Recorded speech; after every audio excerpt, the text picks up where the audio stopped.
arte genuinamente brasileira. Este é o ideal do modernismo que invade a mentalidade dos intelectuais e artistas tomados pelo nacionalismo pós-guerra na década de 20.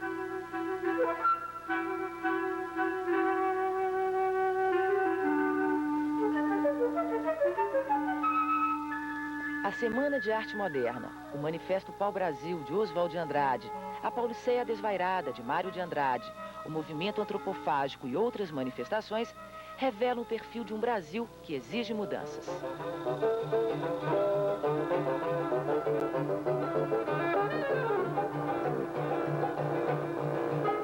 Enquanto isso, o país se abre para as indústrias, que refletem nas artes um impulso renovador. Em Minas, Cataguases se alia ao movimento, abrindo suas portas para o progresso.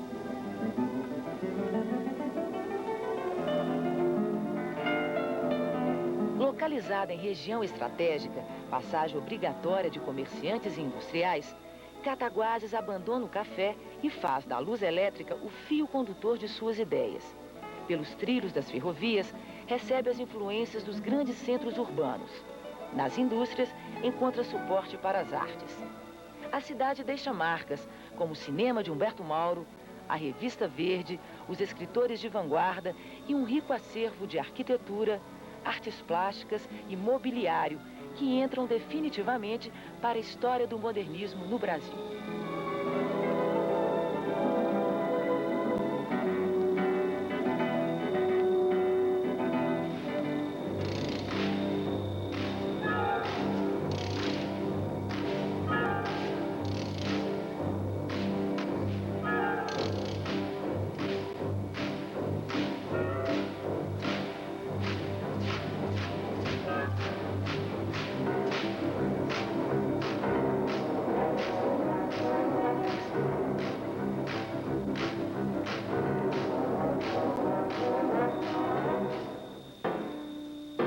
As novidades começam a chegar a Cataguases no início do século.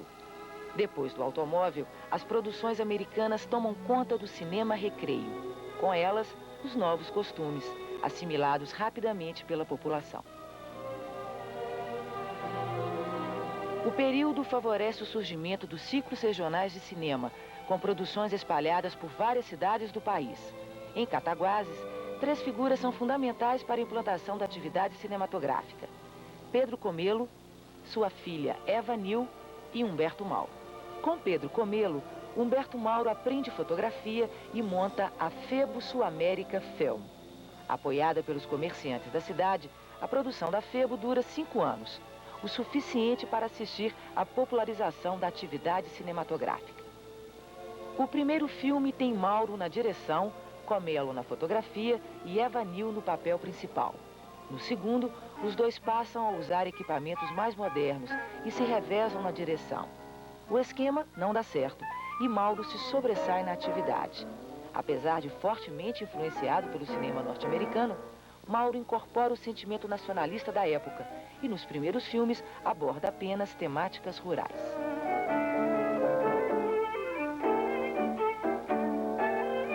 No ciclo de Cataguases, Mauro faz 6 filmes, entre eles Brasa Dormida, Tesouro Perdido e Sangue Mineiro. Neste, o diretor já demonstra um grande domínio da técnica, não só de filmagem e montagem, mas também de roteirização. Seus filmes deixam de lado as estruturas simplificadas da primeira fase e caminham em direção a temáticas mais sofisticadas.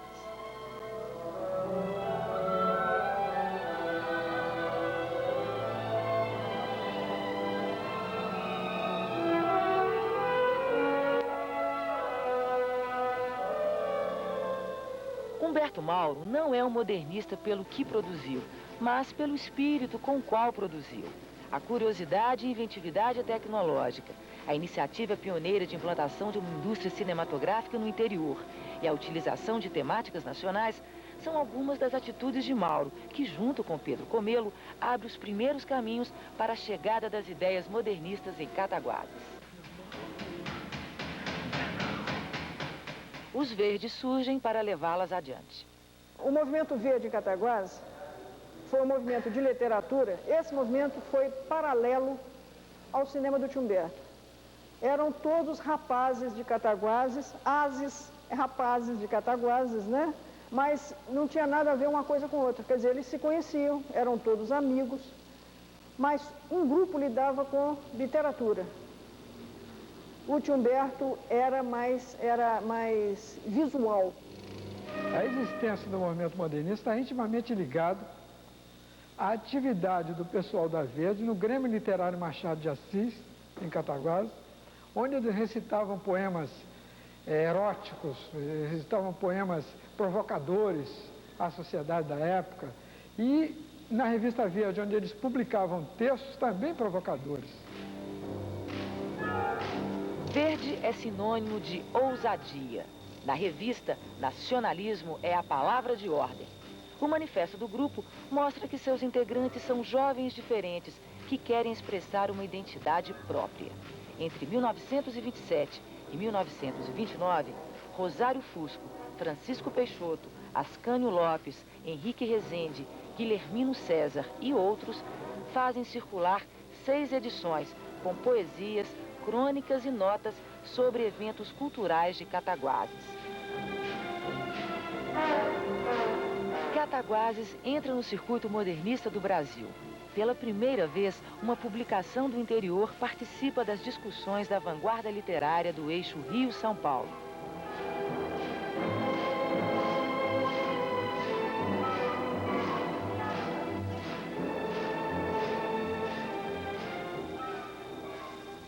Rosário Fusco, o mais fiel dos Verdes, mantinha frequentes contatos com Mário de Andrade, que mandava poemas, críticas e contribuições à publicação.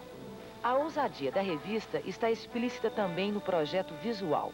Ao contrário das publicações da época, exageradas em motivos decorativos, Verde apresenta um aspecto moderno, mais sóbrio e limpo, à medida em que segue as sugestões do escritor Alcântara Machado. Com o tempo, a revista atinge repercussão internacional, recebendo contribuições da França e de vários países da América Latina. Pode-se dizer que, dentro do modernismo, como uma coisa global, a vertente de Cataguases foi, talvez, do interior, a mais importante vertente modernista. Toda a revisão crítica, todo o depoimento de professores, catedráticos e intelectuais do Brasil inteiro sobre o modernismo não esquece a vertente cataguasense. Em suas últimas edições, a Verde torna-se conhecida como a promotora do moderno em Cataguases e serve de modelo para as futuras gerações da literatura local.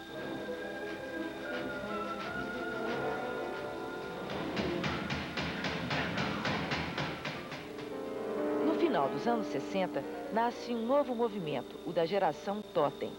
Assumindo a vanguarda literária, o grupo, formado pelos irmãos Joaquim e Aquiles Branco, Ronaldo Werneck e PJ Ribeiro, edita o jornal O Muro e o suplemento literário Difusão do jornal Cataguases. 10 anos depois, lançam vários livros e outro suplemento, O Totem, que circula até o início da década de 80. Assim como o Grupo Verde, seus integrantes alcançam reconhecimento nacional através de 3 vertentes literárias: a poesia concreta, que trabalha com signos não verbais, a poesia processo, de conotação política, e a arte postal, a poesia através do correio.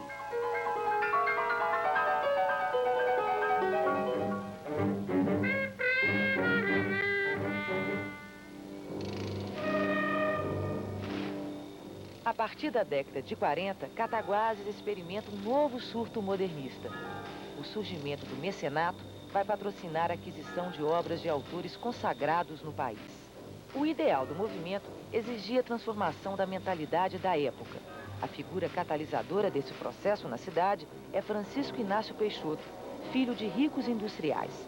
Sob a influência do escritor e museólogo Marques Rebelo, com quem troca intensa correspondência cultural, Francisco convida o arquiteto Oscar Niemeyer para projetar as primeiras construções modernistas: sua casa e o Colégio Cataguases. Assim, Marques Rebelo exerce o papel de orientador artístico, tornando-se fundamental para o desenvolvimento do modernismo na cidade.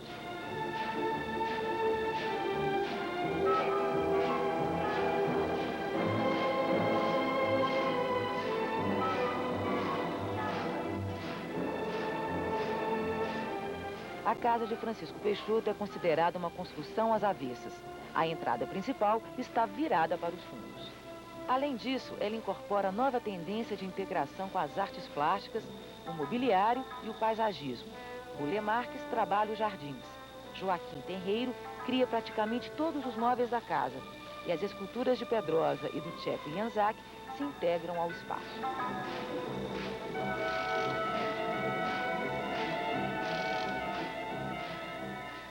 O Colégio Cataguases, considerado por Niemeyer uma obra econômica, apresenta um jogo de volumes em linhas ousadas. A construção abriga uma escultura de Janzak, um painel de pastilhas de Paulo Werneck e o mural Tiradentes de Cândido Portinari, uma referência ao modernismo como instrumento de popularização da arte.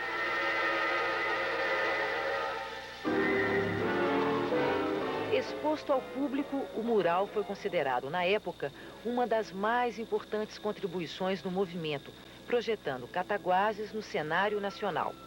Condenado ao abandono, o mural foi vendido ao governo de São Paulo em 75, voltando à cidade em 94, sob forma de fotografia ampliada.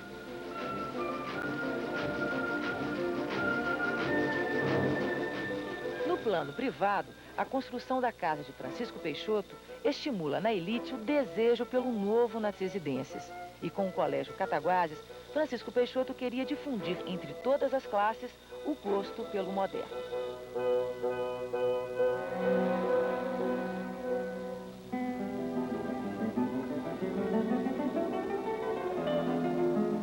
Em 10 anos, Cataguases é tomada pela renovação, com a presença de trabalhos de arquitetos de projeção nacional. Entre eles, Francisco Bolonha, que projeta o educandário Dom Silvério e a residência da artista plástica Nanzita Gomes, ambos decorados por painéis de Marcier e Anísio Medeiros.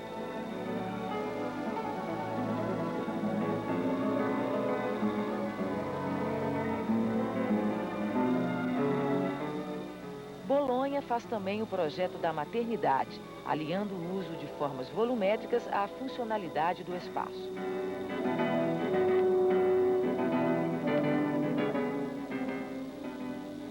Com as casas da Rua dos Estudantes e as casas dos operários, Bolonha se afirma também como difusor das ideias modernistas entre diferentes classes sociais. Outra obra importante do arquiteto é o monumento público erguido em homenagem a José Peixoto, composto por um painel de Portinari e uma escultura de Bruno Giorgi.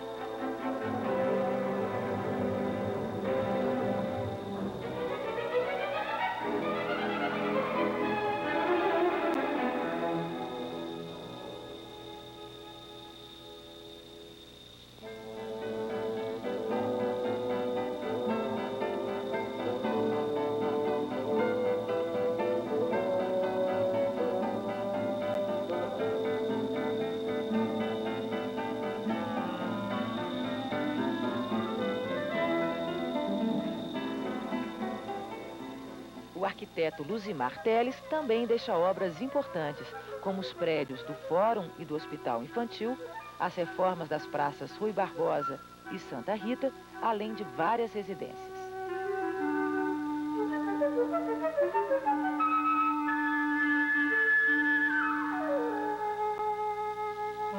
O Hotel da Cidade, uma conjugação de volumes simples e jardins, foi projetado por Aldari Toledo, em parceria com Gilberto Lemos.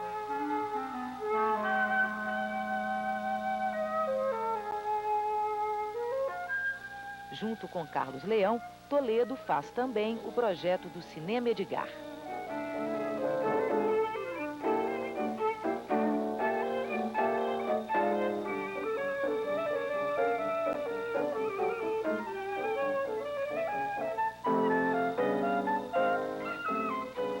Outros arquitetos de destaque são Edgar Guimarães do Vale, com a Igreja Matriz,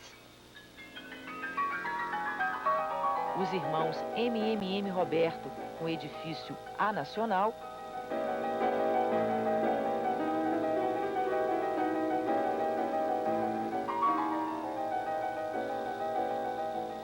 e Flávio Almada, com várias residências.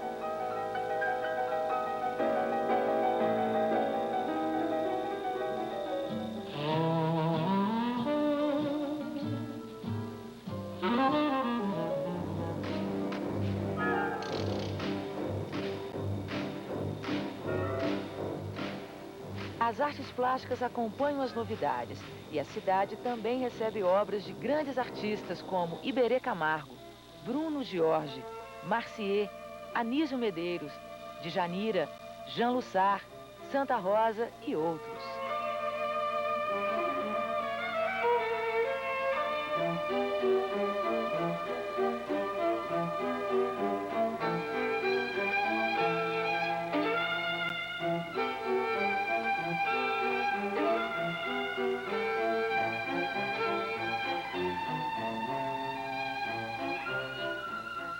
Dimensionadas num espaço mais amplo, as obras de arte passam a ser expostas, em sua maioria, sob forma de painéis, murais e monumentos, possibilitando maior contato com o público em áreas abertas, como praças, muros e fachadas.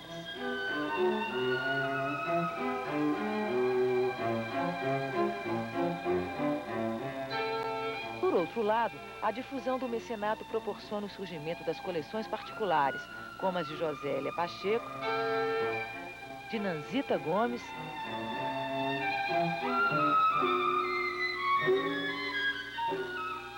além do acervo de Francisco Peixoto.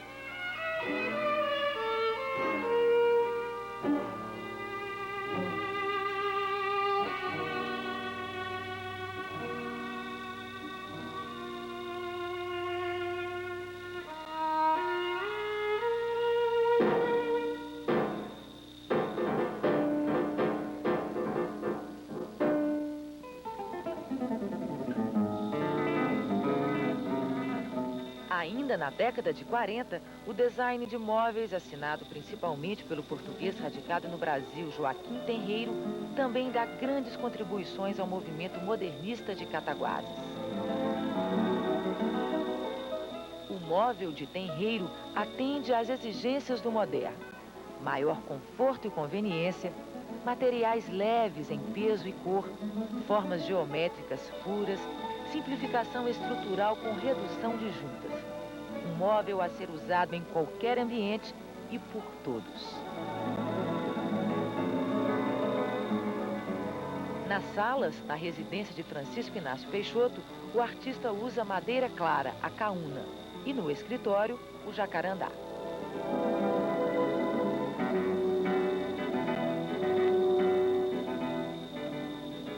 A cadeira de braço e a espreguiçadeira do mezanino mostram como o Tenreiro absorve as tendências internacionais, reinterpretando recursos tradicionais como a rede, a palhinha e a madeira. Tudo para tornar o uso do móvel mais agradável.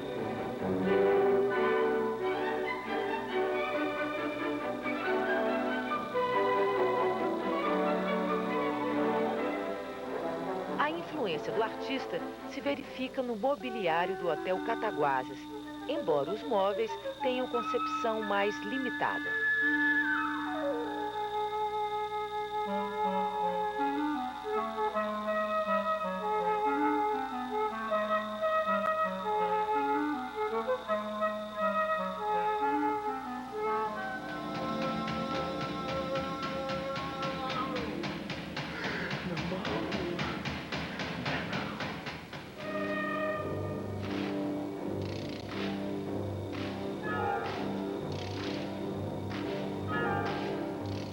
Durante os anos em que vive esta frenética modernização, Cataguases experimenta o gosto do ecletismo e o privilégio de ser diferente. Consolida sua condição modernista não pelo volume de produção local, mas principalmente pela incorporação do sentimento inovador que tomou conta do país durante sua industrialização. Cataguases vive até hoje a contradição entre a modernidade dos grandes centros urbanos e a tradição do interior, tornando-se referência importante para o modernismo no Brasil.